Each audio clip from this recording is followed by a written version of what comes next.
To ask me or Tali something, but if you allow, yeah, I also want to allow myself just to get back and throw a question back at you. Okay. Like, why didn't you, like, this is serious, this is honest, I never asked you this. why no pressure, by the way. Yeah, no better time than now. Why did you choose to answer? Why didn't you just like put a blockage on this? Like, yeah, Billy, hi, sorry for your loss. I'm sorry, but like we have to take it easy, and I have to. You could have came up with so many different reasons and answers not to actually ball back. You know, like serve me back. Why didn't you do that?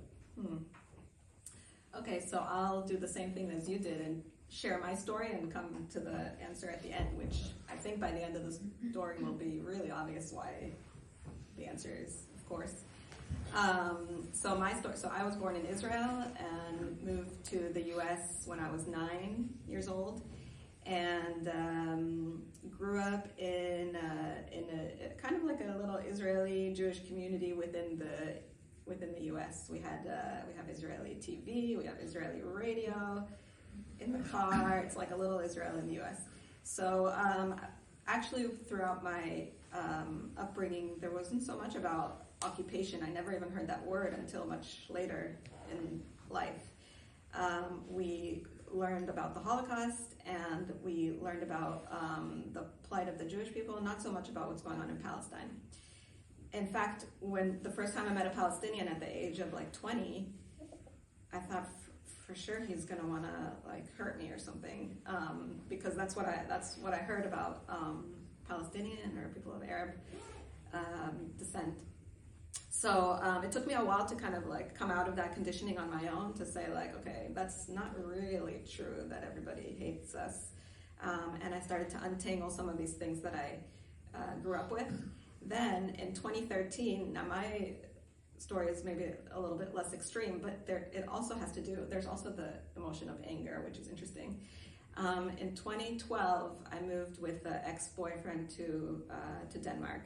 In 2013, we broke up, and that really kind of like threw me out into the unknown, threw me into a whole new world where I was like in this new country, didn't really have work, still like hurt from the breakup, angry, and also finding a refuge in a place called the Trampoline House, which was like a center for refugees, which was just like a very open and welcoming place.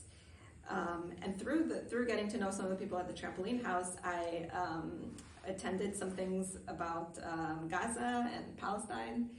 And I remember, I think it was like 2014 or 15, I was sitting in an audience in Action Aid, and they were there was a panel, and they were presenting these images from Gaza of children,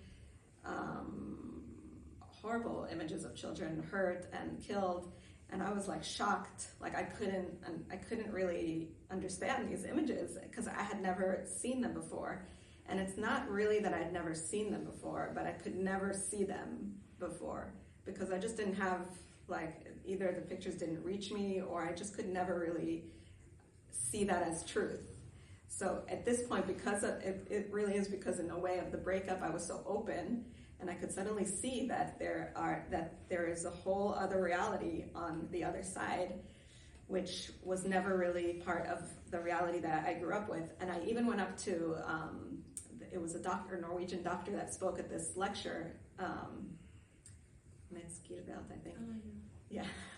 And I went up to him after, and I was like, why are you presenting these images? And he was like, what do you mean? Like, these are real images. And I was like, but why are you only showing these images? And like, I was one of those. And then we talked, and we like spent hours I kind of had to like unfold something in my mind that I never really saw before. And then what happened was I was like enraged at this new truth that I found out, and I started joining the protests and started to really be an activist and post stuff on my wall, Facebook wall, and stuff like that. And what happened then was that my own family, my parents, my brother, were getting really upset at this whole thing. They just didn't know what was happening to me, and that I was suddenly like this pro-Palestine activist. What is going on? And so I had to like really, and they were also getting very hurt by it.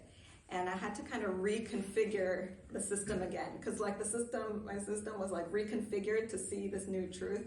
And then I'm thinking, okay, then I want to be on the right side. I want to be on I want to go out and do what I can for unity, for peace in the world. But then in my own family, there was more and more conflict. So I had to kind of think about like, how is that possible that I'm thinking I'm going out there for unity and peace, and then creating a lot of conflict in my own household? Like something there just didn't match. So I had to step a little bit back from the activism to really reflect on that. And it also had to do with anger and where to put my anger, because I was actually throwing a lot of anger from my own life into these protests.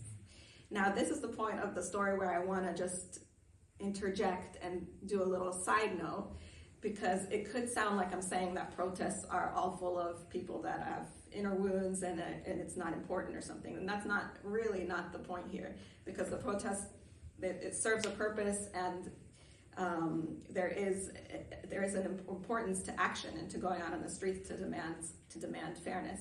But in my case, mine was all mixed up in my own stuff, and so that's like the going to the gym, like you're going to the gym, was my kind of sitting with it and thinking, okay, now something's off if my parents are barely talking to me, like what am I doing here? Something's off.